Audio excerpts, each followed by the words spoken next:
Good morning বন্ধুরা, তোমাদের সবাইকে শুভ সকালের অনেক অনেক শুভেচ্ছা। বাংলা সিরিয়াল সমাচারে তোমাদের সবাইকে অনেক অনেক স্বাগত।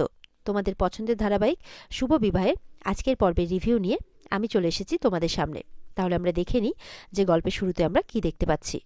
সুধা বলছে তেজকে, তুমি একদম চিন্তা করো না, ওরা যা কিছু করছে টাকার জন্য করছে, এবার ওদেরকে শাস্তি পেতেই হবে। চিরকুটকে আমরা ঠিক ওদের খপ্পর থেকে বের করে আনবো, চিরকুটের কোনো ক্ষতি হবে না। এদিকে তেজ বলছে এক্ষুনি যেতে হবে, না হলে হবে না, না হলে অনেক দেরি হয়ে যাবে। ওদিকে ভেতর থেকে কিন্তু তখন ঝিনুক চলে আসে, মাথায় আঘাত লেগেছে, মাথায় হাত দিয়ে একটু ব্যথা নিয়ে আসে, বলে গিয়ে কোনো লাভ হবে না, ওরা অলরেডি পালিয়ে গেছে। তখন বলছে এটা কি করে সম্ভব? বলছে তরিতা অনিমেষ পালিয়ে যাবেই বা কোথায়, পাতাল থেকে হলেও আমি ঠিক ওদেরকে খুঁজে বের করব। তেজ বলছে আর ওদের টাকা আদায়ের এই নোংরা খেলাটাও শেষ করতে হবে। এদিকে তেজকে আবারও ফোন করেছে অনিমেষ, টাকা চাইছে। বলছে ঠিক 15 মিনিট পরে রেল লাইনের ওখানে যে মন্দিরটা আছে সেখানে চলে আসছে। বলছে না আসলে কিন্তু তখন মোবাইল থেকে একটা গুলির আওয়াজ শোনায়। তেজ বলছে ঠিক আছে, আমি এক্ষুনি আসছি, পুলিশকে ডাকবো না, চিন্তার কোনো কারণ নেই। তখন তো ফোনটা রেখে দেয়। এরপরে সুধা বলছে ছি ছি ছি, এতটা নোংরা, এতটা নিচে নামতে পারে অনিমেষরা, এবার ওদেরকে শাস্তি পেতেই হবে। চলো গাড়ি বের করো, ওই মন্দিরে ওদের পর্দা ফাঁস হবে। এই বলে সবাই কিন্তু রওনা হয়ে যায়। এদিকে তো চিরকুটকে নিয়ে পালাচ্ছে তরিতার অনিমেষ। চিরকুট তো মানে অতটাও সহজ বাচ্চা নয় যে ওকে এত সহজে নিয়ে যাওয়া যায়। চিরকুট মনে মনে বলছে যে আমি একবার যখন বেরোতে পেরেছি তখন দেখো তোমাদের কি হাল করি।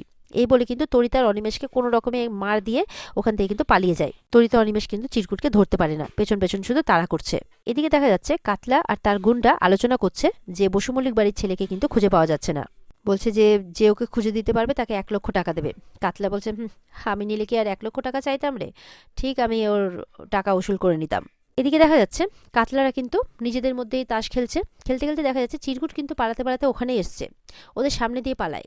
তখন কিছুক্ষণের মধ্যে জোকার বেশে ওই দুজন মানে অনিমেষ আর তরিতাও খুঁজতে আসে যে এখানে কোনো বাচ্চাকে দেখেছেন। বলে না, বাচ্চাকে তো দেখিনি, নির্জন জায়গায় বাচ্চা আসবে কোত্থেকে? তার মধ্যে আপনারা এরকম জোকার সেজে ঘুরে বেড়াচ্ছেন কেন? আশেপাশে কোথাও সার্কাস টার্কাস হচ্ছে নাকি? তরিতা বলছে এত কথা জেনে আপনাদের লাভ নেই। তখন ওরা অন্যদিকে চলে যায় খুঁজতে। আর এদিকে কিন্তু মানে চিরকুটকে ভালো মতো লক্ষ্য করছে তো মানে কাতলার গুন্ডাটা, মোবাইলে ছবি দেখছে যে আরে এ তো এই ছেলেটাই।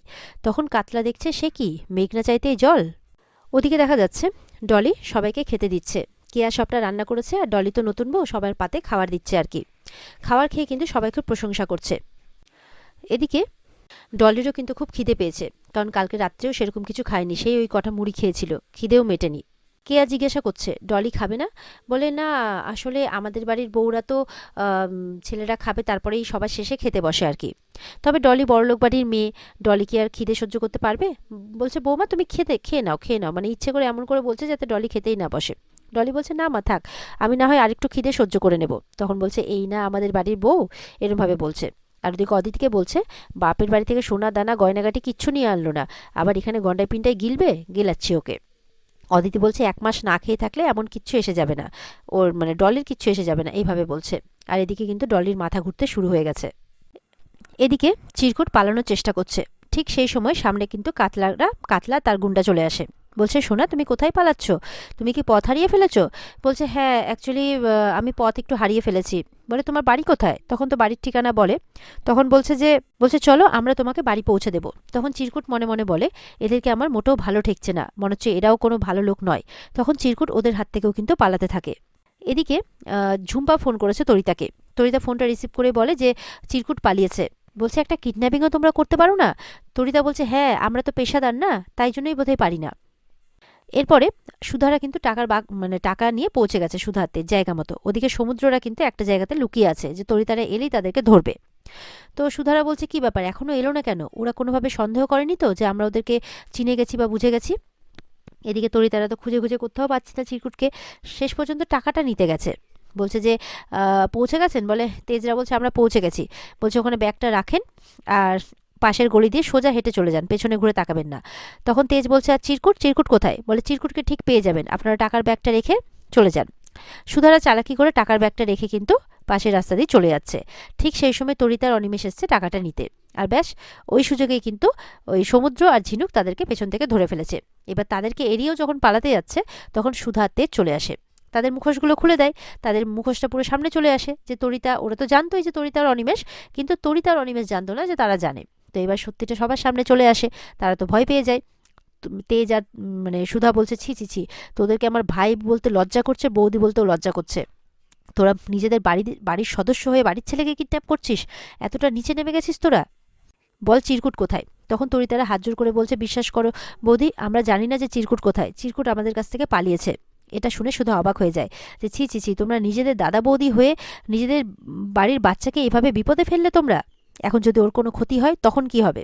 ওদিকে দেখা যাচ্ছে চিরকুট পালাতে পালাতে এক জায়গায় লুকিয়ে বসেছে আর মানে বলছে যে বৌদি তোমরা কোথায়, দাদা তোমরা কোথায়, এবার আমার খুব ভয় করছে, মনে হচ্ছে এই লোকগুলো একদম ভালো না। এই বলতে বলতে কিন্তু সেখানে কাতলারা চলে আসে, বলে সোনা এবার তুমি কোথায় পালাবে? এই বলে যখন মানে ধরতে যাচ্ছে কাতলারা চিরকুটকে, তখন চিরকুট কিন্তু বাঁচাও বাঁচাও দাদা বৌদি বলে জোরে জোরে চিৎকার করছে। সেই চিৎকারের আওয়াজ কিন্তু সুধারা শুনতে পায়। তখন ওদিকে কাতলারা তো নিয়ে চলে যাচ্ছে আর কি চিরকুটকে, তখন সুধা চলে আসে। সুধা এসে তখন ওদেরকে মারতে থাকে যে এত সহজ আমাদের বাড়ির বাচ্চাকে তোমরা নিয়ে যাবে। চিরকুট তখন চলে আসে তাদের কাছে, তার দাদা বৌদির কাছে, আর ওদিকে তেজ আর সুধা মিলে কিন্তু গুন্ডাগুলোকে মারছে। এরপরে সুধা বলে, দেখি মুখটা দেখাই, দেখি তো কে আছে। কাতলা মনে মনে ভাবছে মুখ দেখালে তো চলবে না, ধরা পড়ে যাব। তখন সুধা কিন্তু মুখটা দেখেই ফেলে যে কাতলাদা তুমি তুমি কিডন্যাপ করছিলে? তখন কাতলা বলছে, না না বিশ্বাস করো, আমি ওকে বাড়ি পৌঁছতে যাচ্ছিলাম, আমি ওর খারাপ করতে চাইনি। তখন চিরকুট বলছে, না না ছেড়ে দাও, ওরা আমাকে কিডন্যাপ করেনি। তখন ওদেরকে ছেড়ে দিলে ওদিকে তরিতা আর অনিমেষ আসে। তখন সেটা দেখে চিরকুট অবাক হয়ে যায়। তখন সুধা বলছে, দেখো তো এরা কিডন্যাপ করেছিল। তখন তো চিরকুট দেখে অবাক যে তোমরা আমাকে কিডন্যাপ করেছিলে, একদিকে এক দাদা বৌদি আমাকে কিডন্যাপ করছে আর একদিকে আরেক দাদা বৌদি আমাকে বাঁচাচ্ছে, এইভাবে বলছে চিরকুট। চিরকুটের মনটা খারাপ হয়ে যায় তরিতা আর অনিমেষের এই কাণ্ড দেখে। সুধা বলছে, তুমি চিন্তা করো না চিরকুট, ওরা ঠিক শাস্তি পাবে, আমরা থাকতে তোমার কেউ কোনোদিনও কোনো ক্ষতি করবে না। তেজ তখন চিরকুটের কাছে গিয়ে বলছে, তোকে আর আমরা চোখের আড়াল করব না। এদিকে দেখা যাচ্ছে কেয়া, জেঠিমা, মানে কেয়া মানে সুধার বাড়িতে আর কি, জেঠিমা, অদিতি এরা সব খেতে বসছে। কেয়ার খাওয়া হয়ে যায়, উঠে যায়। আর জেঠিমারা তো একদম মানে গন্ডায় পিণ্ডে খাওয়া যাকে বলে, একদম চেটে পুটে খাচ্ছে, একবারও হুঁশ করছে না যে ডলি খায়নি। এরপরে যখন তারা খেয়ে দিয়ে উঠে যায়, বলে আহ খাওয়াটা আজকে খুব সুন্দর হলো, মন ভরে গেল, থালা চেটেই যাচ্ছে। উঠে যায়, বলছে নাও নাও বৌমা, এবার তুমি খেয়ে নাও, অনেক খাবার আছে খেয়ে নাও। কিন্তু দেখা যাচ্ছে ডলি যখন খেতে বসছে, একটা খাবারের দানাও কিন্তু বেঁচে নেই। ডলি মনে মনে বলছে, ডলি ভাবছে যে একটা মাংসের টুকরোও তো বেঁচে নেই, কিছুই বেঁচে নেই, আমি কি খাবো, আমার তো খুব খিদে পেয়েছে। তখন কিন্তু সুধার মা সেখানে আসে। সুধার মা এসে দেখছে এ কি, একটাও তো খাওয়ার বেঁচে নেই, মেয়েটা কি করে খাবে? সবাই খেয়ে নিল, একবারও এটা খেয়াল করলো না যে মেয়েটা একবারও খায়নি। সুধার মা তখন বলছে যে তুমি বসো, আমি দেখছি, তুমি বসো। এরপরে সুধার মা কি করে, সুধার মায়ের জন্য যে খাবারটা বেড়ে রাখা হয়েছে সেটা ডলিকে দেয়। ডলিকে বলছে যে এটা তুমি খেয়ে নাও, আমি তো বিধবা মানুষ, আমি নিরামিষ খাই, তোমার একটু অসুবিধে হবে হয়তো। তখন ডলি বলছে, তুমি কি খাবে? বলে, আমার শরীরটা কদিন ধরে ভালো যাচ্ছে না, আমি একটু জলমুড়ি খেয়ে নেব, তুমি এটা খেয়ে নাও।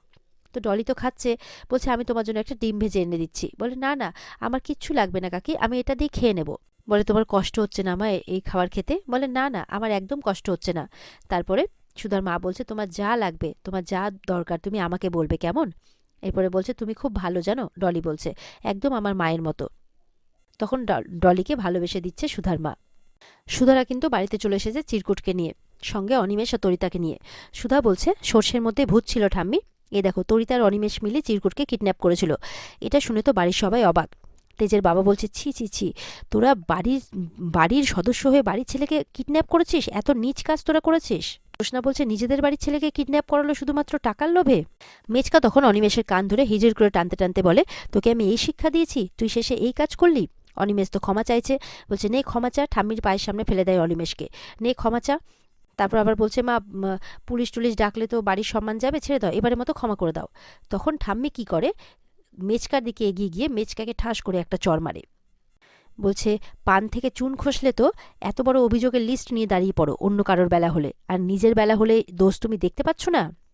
নিজের ছেলেটাকে তো মানুষ করতে পারোনি, ভালো শিক্ষা দিতে পারোনি, একেবারে জানোয়ার তৈরি করেছো। সুধা তেজ বলছে, ক্ষমাটা কিন্তু ওদের প্রাপ্য নয় ঠাম্মি, ওরা এত কিছু করেছে। এদিকে ঝুম্পা মনে মনে ভয় পাচ্ছে যে আমার নামটা আবার বলে দেবে না তো। তরিতা মনে মনে বলছে, তুমি তো পার পাবে না ঝুম্পা, আমরা ফাঁসলে সবাই একসাথেই ফাঁসবো। এরপরে তরিতা যখনই বলতে যাবে নামটা, অনিমেষ কিন্তু আটকে দেয়। বলে, কারণ তেজরা তো সমানে প্রশ্ন করছে, বল তোদের সাথে আর কে ছিল, ভাই বলে তোদেরকে আমি পার দেব না, পুলিশে আমি দিয়েই ছাড়বো। তখন অনিমেষ বলছে, না না আমাদের সাথে আর কেউ ছিল না। তরিতা মনে মনে বলছে যে কি ব্যাপার, অনিমেষ ঝুম্পার নামটা কেন নিতে দিল না? এদিকে অনিমেষের বাবা মেচকা ঠাম্মিকে বলছে, মা তুমি আমাকে যা বলার বলো, দরকার পড়লে তুমি আমাকে মারো, কিন্তু বাড়িতে পুলিশ ডেকো না। 75 বছরের সেলিব্রেশন হতে চলেছে কদিন বাদেই, আমাদের কোম্পানির একটা মান সম্মানের ব্যাপার আছে, তুমি পুলিশ ডেকো না। তখন তেজের বাবা বলছে, না, তা বলে এই এত বড় অপরাধকে কিছুতেই ক্ষমা করা যাবে না। বলছে, আজকে কিডন্যাপ করেছে, এরপরে হয়তো আরো বড় কোনো অপরাধ করবে, তার মাসুল কে গুনবে। এরপরে তেজের মায়ের কাছে গিয়ে ক্ষমা চাইছে অনিমেষ। তখন তেজের মাও এক চড় মারে, বলে যে লজ্জা করে না তোদের এত বড় একটা জঘন্য কাজ করতে।